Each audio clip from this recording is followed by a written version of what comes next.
Bueno, estamos en un momento bastante complejo en el mundo, con crisis económica, saliendo de una pandemia, con la inflación, con una guerra en el mundo, también con problemas climáticos y medioambientales. Un momento muy complejo, pero que sin duda es para analizar. Y por eso estamos aquí en Chile, para Mundo Plus, con uno de los representantes, altos representantes de las Naciones Unidas, el administrador para el Programa de las Naciones Unidas para el Desarrollo, Kim Steiner. Muchas gracias por estar con nosotros en Mundo Plus. Gracias por estar con nosotros, señor Steiner. Es un placer. Bueno, cuando creíamos que la pandemia se estaba acabando, hoy estamos viviendo una nueva pandemia, la económica. La inflación es muy alta en casi todos los países, el costo de la vida se ha elevado, los precios del combustible, la comida, la energía, la ropa han aumentado. Entonces mi pregunta es, ¿cuánto ha perdido el mundo con estos años en crisis y cuánto más va a perder?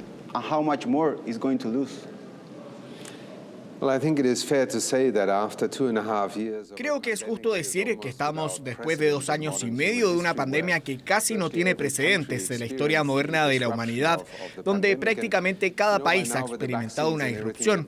Y ya sabes, por ahora con las vacunas y todo lo demás hemos aprendido a sentirnos un poco más seguros. Pero piensa hace 2 años atrás, cuando las fosas comunes aparecieron.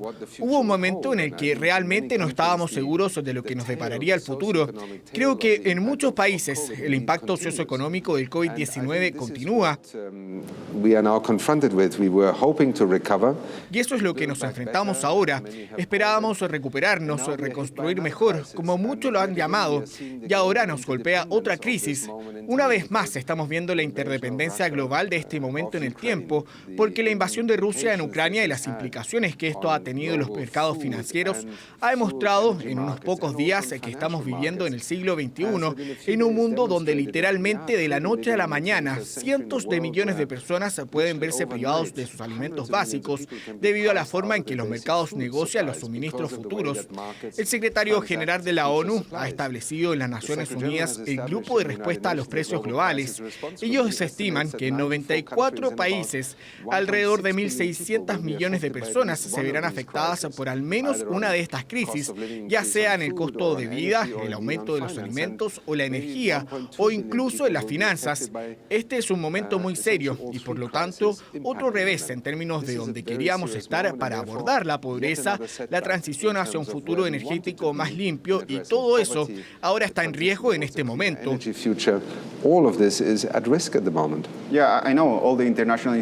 Sí, claro, todas las instituciones internacionales y los gobiernos están intentando resolver este problema. Sin embargo, hay muchas situaciones que están más allá de ellos. De acuerdo a la ONU, América Latina es la región más desigual del mundo. ¿Cómo usted cree que los gobiernos podrán reducir las brechas económicas, sociales o de género en este momento que es tan crítico para estos mismos gobiernos? Uno de los fenómenos interesantes del COVID-19 fue que en muchos países los gobiernos repentinamente establecieron redes de seguridad social, esquemas de transferencias en efectivo, apoyo a pequeñas y medianas empresas o agricultores. Eso demostró que nuestra economía, así como los países, son perfectamente capaces de intervenir de una manera que realmente pueda ayudar a los más vulnerables de nuestra sociedad a sobrevivir una crisis y salir de ella. Así que creo que hemos aprendido mucho sobre, en primer lugar, la capacidad de nuestras economías, no solo para cuidar a aquellos que les va bien, sino de ser capaces de apoyar a aquellos que realmente enfrentan crisis existenciales o pierden su trabajo, su negocio, y así poder también estabilizar la economía. Y creo que las desigualdades, de hecho, son una de las fuerzas más penetrantes y corrosivas de nuestras sociedades.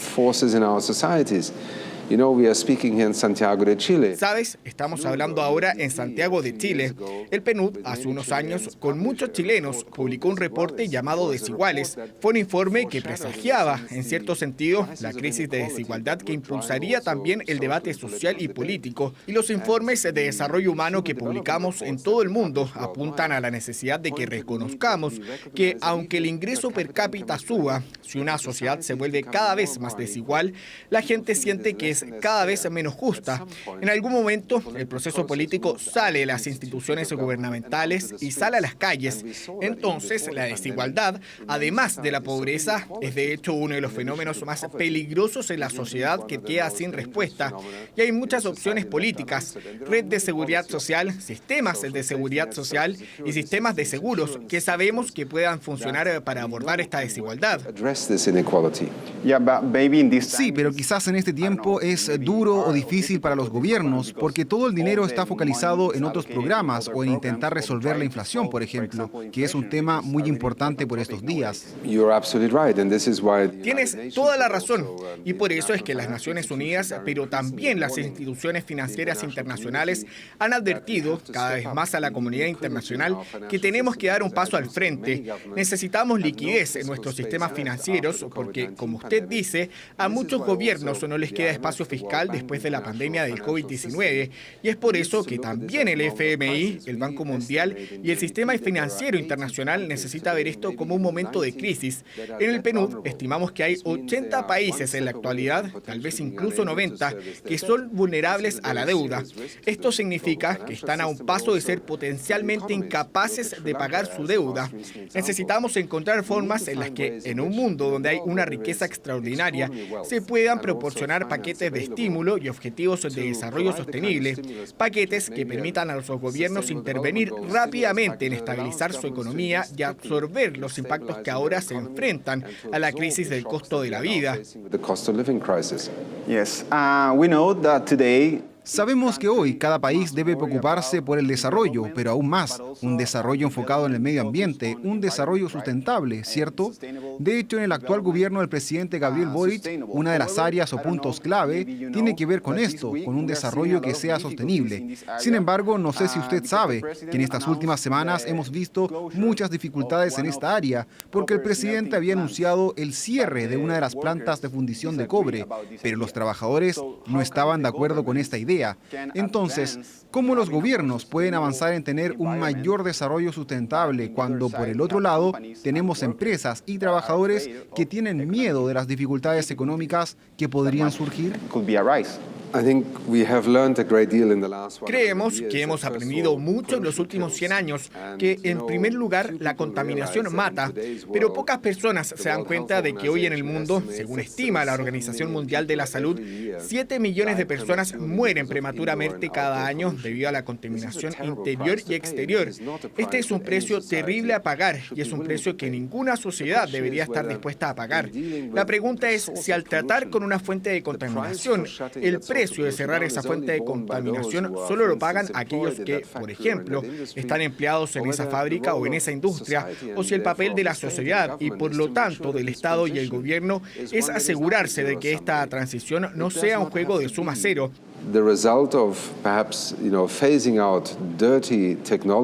No tiene que ser el resultado de, tal vez, la eliminación gradual de la tecnología sucia y que, por lo tanto, las personas pierdan sus trabajos. Hemos creado muchos puestos de trabajo nuevos a lo largo del tiempo, como parte de la economía verde del futuro, que no solo vemos ahora en el sector de las energías renovables, sino también en la forma en que gestionamos los recursos. Así que mi argumento siempre sería que realmente no se puede justificar la muerte de una persona o la enfermedad de tus hijos en virtud de que este es el precio que tenemos que pagar para el desarrollo.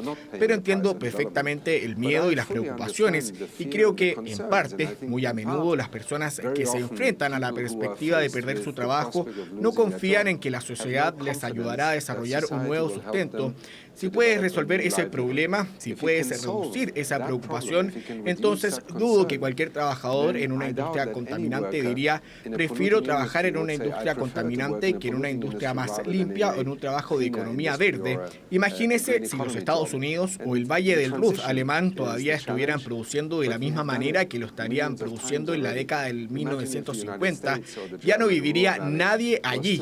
Así que este es también el desafío de cada país en su proceso de modernización e industrialización, tomar decisiones importantes, pero no a expensas de lo que corren más riesgo.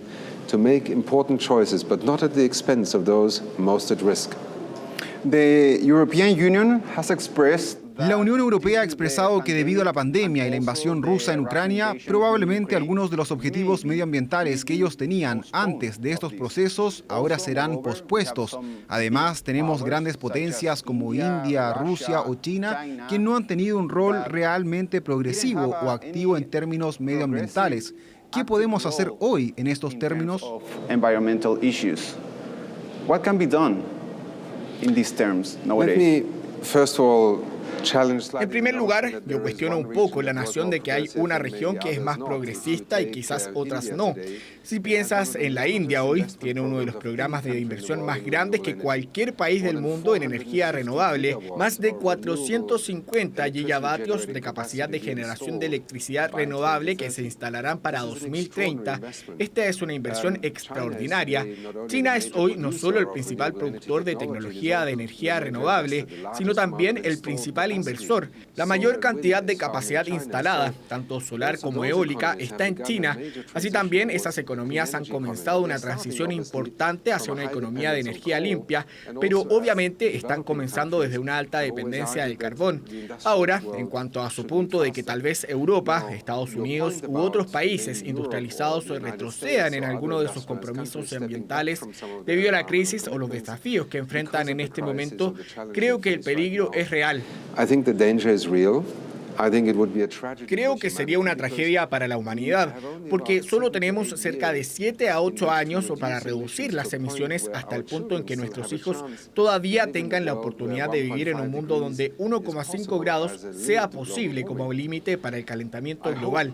Sin embargo, espero que lo que veamos en el próximo año o dos sea quizás una respuesta a corto plazo para, en cierto sentido, hacer frente a una crisis de suministro de energía y para acelerar la transición hacia la descarbonización. Actualmente, una economía como la de Dinamarca produce el 70% de su electricidad a partir de energías renovables. Vemos una economía como Alemania, que ahora alcanza el 50% de su electricidad generada por energías renovables.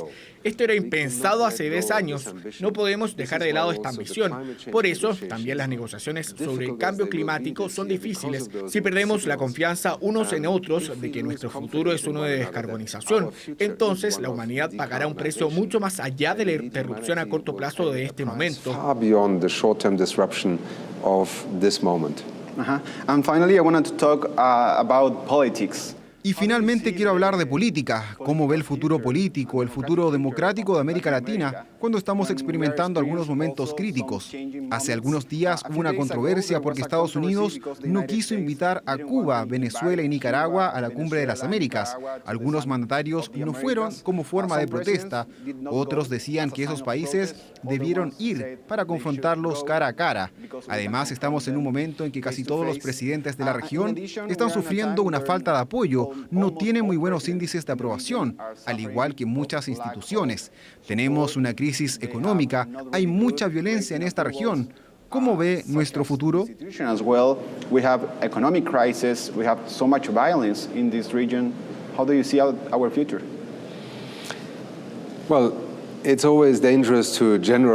Bueno, siempre es peligroso generalizar en una región tan vasta, pero tienes razón, ya hablamos de eso antes.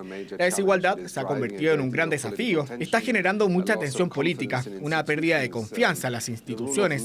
El Estado de Derecho está siendo desafiado en eso. También la polarización política, la criminalidad y otros fenómenos han ido claramente en aumento. Pero seamos también un poco más justos.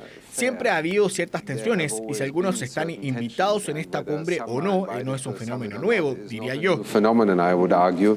Es quizás parte de un momento político en el que hay muchas fuerzas diferentes en juego y diría que es en ese sentido un momento de incertidumbre y también de riesgo, pero también hay buenas señales en medio de estas tensiones políticas.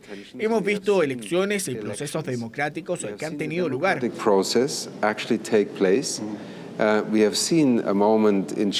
Hemos visto en Chile un momento político que fue muy intenso y que pudo haber terminado en una dirección diferente. Y sin embargo, la sociedad volvió a un proceso en el que las instituciones importan, la democracia importa.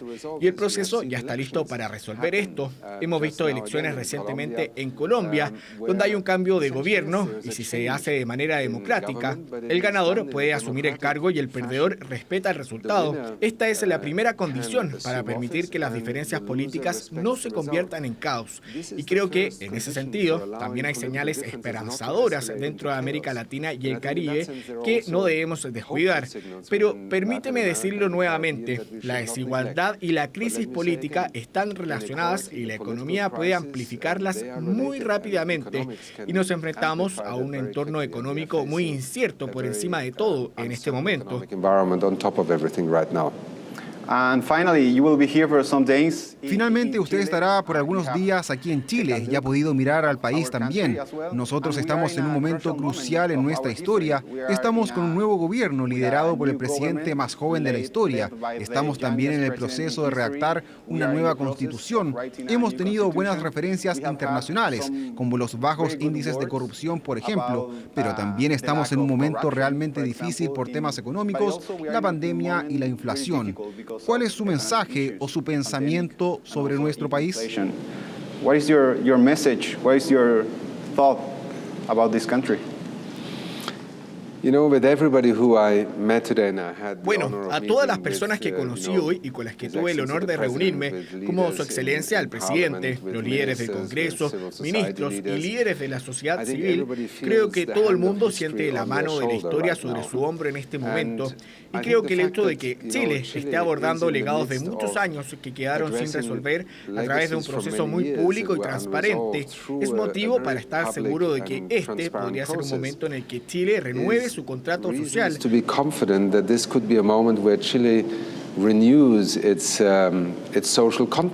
Aunque sabiendo que una constitución no es mágica, es en cierto sentido un medio para un fin, es un puente para hacia un futuro. Y no quiero de ninguna manera, ya sabes, comentar, porque yo no soy parte de la sociedad chilena, pero espero que la sabiduría permita que las fuerzas de la convergencia sean lo suficientemente fuertes para que las diferencias no dividan a una sociedad. Ahora, esto puede sonar muy abstracto, pero en realidad es una psicología humana muy básica. Entonces, creo que las próximas semanas y meses, mucho también dependerá de si la gente cree en el futuro de Chile, en esta sociedad y sus posibilidades. Y si crees en eso, entonces tienes razones para ser optimista también sobre el futuro. Y creo que ese debería ser el único resultado. Señor Steiner, muchas gracias por haber estado con nosotros. Ha sido un placer. Muchas gracias.